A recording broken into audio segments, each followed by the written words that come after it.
David. We're going to do a little Richard and Judy, Shirley and David on the sofa.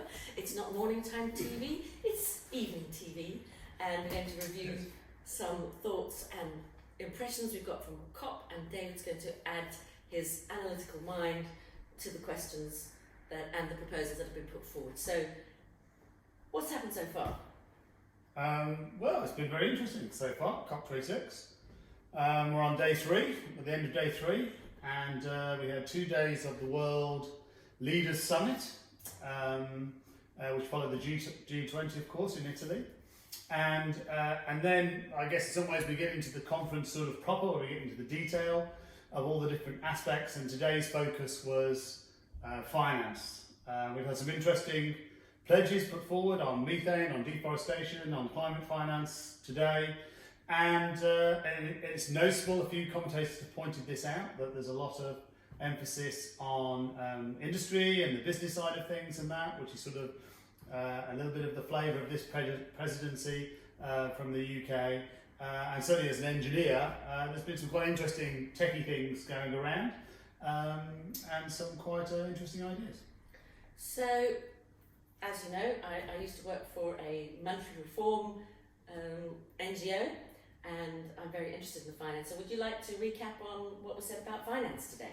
Okay, well, I'll just get some material up here on that, onto the screen.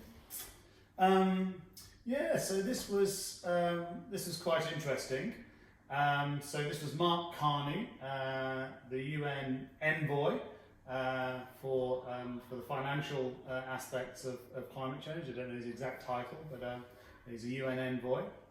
And he's, over the last couple of days, have made this announcement, which is quite interesting. I'll just get the date up here. This is a thing called the Glasgow Financial Alliance for Net Zero, so set up as a result of this COP.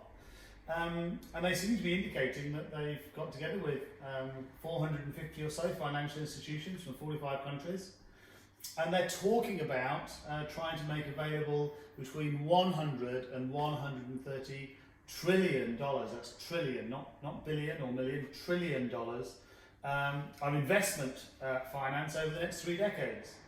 Now, this is the first time I've heard numbers of that sort of scale in any way associated with net zero or even climate change as such, and other sorts of numbers that seem to be of global size.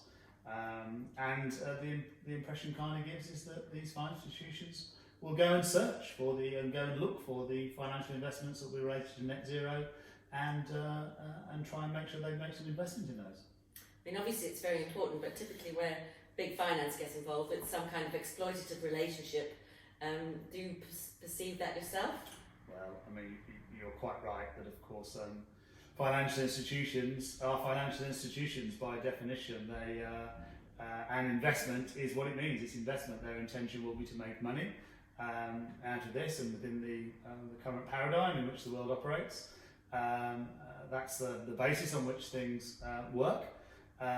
So we'll have to wait and see what this actually translates into in terms of the actual amount of money that becomes available, and what the terms of the arrangements will be, and particularly with respect to hopefully making this money available to the developing world, because you could very easily see this sort of level of money being sucked up into the financial side of the developed world, and we need to have both going on, and probably more in the developing world. Well, thank you. So that's anything else interesting about finances, or shall we move on? We'll wait and see. I mean, as it stands, that's all we really know about that from our point of view.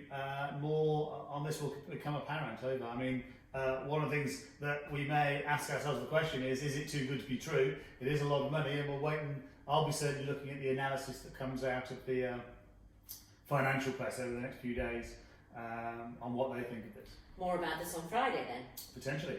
So, what next? Well, that's good. That's a good segue there. Another one I was particularly interested in was the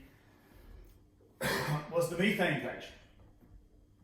and you may know that this is a pledge of made. Well, the last number I saw was 103 countries. It may be more. I mean, these are changing numbers, of course, at COP. But at least 103 countries are signing up to reduce methane emissions by 30% by 2030. Good. And why do you think 30%? Why not more? Because there's a lot of capacity in methane. 30% is a significant amount. Methane is, of course, a greenhouse gas. It has 80 times the impact of CO2 over a 10-year period. So obviously there's some real gains to be made there in terms of making a reduction in methane emissions. I guess one of the rubs with this is if we look at what that actually translates into, these are the sorts of numbers in terms of methane being generated. Something like 8,500 million metric tons in 2020, going up to about 8,800 in 2030. And so it would be a significant reduction. We're talking about 2,600 million metric tons less CO2 in the atmosphere. Of course, that's the top end numbers based on the 30%. I've taken these numbers, I've simulated them in, we use a simulator called En-ROADS that's developed by Climate Interactive, and we use this to play around with these numbers and see what they might mean. And at the top end, it looked like something like potentially a 0.16 degrees C reduction in the increase. Other commentators are reporting a little bit more than that, but that's what we have estimated. It's small, but it's noticeable. However, of course, the rub is that not everybody signed up to it. So you may be aware that China, India, at the moment, as we speak, China, India and Russia haven't signed up to this. And they are responsible for 35% roughly of the global methane emissions. So of course the reality is this would mean that if all the other countries did it, but not them, we would only be looking at something like 19.5–20% globally. So that would take that increase down to possibly in our model sort of below 0.1 degrees C. Mm. So what about beef? So would this affect beef? I mean, beef is, as I'm sure you're aware, a big emitter. I did look this up. I looked up some data, and we can see on this chart here some of the sources of methane, which I was very interested in, and what's called enteric fermentation, which is the production of methane via ruminants, of which, of course, beef cattle are. And dairy cattle are a significant proportion. There's other ruminants as well. But that accounts for 27%. This data comes from the Global Methane Initiative. They're a private-public body out of the States, and their secretariat's hosted by the Environmental Protection Agency, which is sort of interesting in itself. But yes, 27% from ruminants. Interestingly, 7% from rice. Rice production, which I wasn't really that aware of. The other emissions are coming from other things that we do. The oil and gas industry, of course, leakages, municipal waste is a significant contributor. That's 11%. Coal mining and other industrial sectors contribute to methane production. Great. So we haven't got a few countries signed up, but they might sign up. And what other things have you been finding fascinating? Well, particularly on that one, I got very interested in the 30% and where that came from. And why? Why were you interested in that? There's the origins of this, and wondering where these numbers come from, because they're never plucked out of the air. And of course, the US is a big emitter as well. So we can probably see Joe Biden's hands in this. And I looked at some of the data from the Global Methane Initiative, and this is quite interesting in terms of where it might come from. So this isn't what they're going to do necessarily, but it might be what they do, because when I looked at this and what the Global Methane Initiative actually recommend, from this chart you can see the sort of levels of reduction we can get in a number of different areas of methane production. And although agriculture is on that list, it's not enteric fermentation, it's the management of manure. But interestingly, in terms of this analysis here, if you look at what is the maximum potential in terms of reducing the methane from all these sources, it comes out at 29.4%, which I was quite interested in. And you can do some costings on this as well. You can get a range of reductions here in emissions, depending on what you're prepared to spend on it. At the bottom end being getting about 10 or 11% basically by improving what we do now, which is a very little cost, up to the top end with this global abatement of these emissions at any cost, giving us that 29.4%, which came out by my calculations at least $8.43 billion, which is quite a significant amount of money, but maybe Mark Carney can help out with that. Well, he's got trillions. Well, absolutely. But of course, this is based on just dealing with those emissions that are coming from essentially the industrial sector. It doesn't mean eating less beef. Of course, eating less beef doesn't actually cost that much money.